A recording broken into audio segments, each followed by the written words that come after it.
Mama nzala. Nzala siku ngana saa nini? Mbani wabete ba pasola te mabanga wa yedi ba manson. Ata koteka mai. Maman, est-ce que nous avons 1000 francs bakanga suki? Suki comme salité. Maman, 1000 francs. Il peut 13 euros le quota chérité. Maman. Allô, Gelo?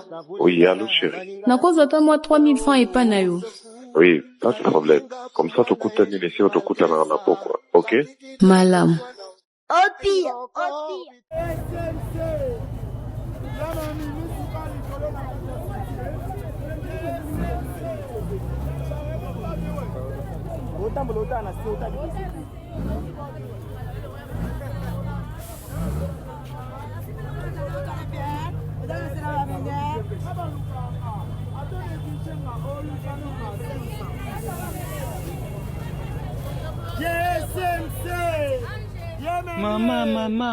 Mama te mama.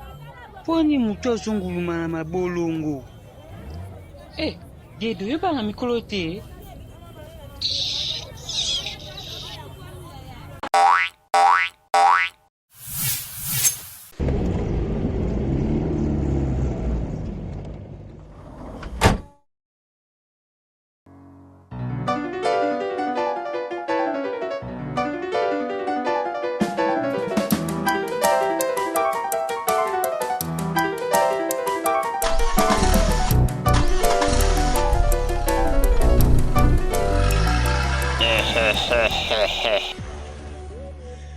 Imame! Nga mauvais jour, nga ye.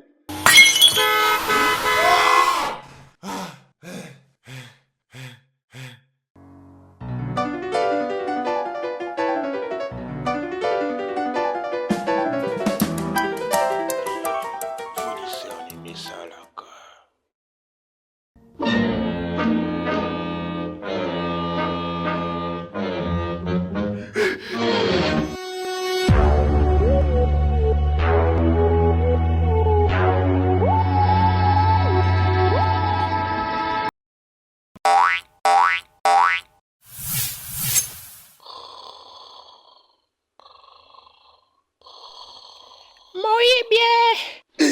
Ils ont dit. Dieu merci.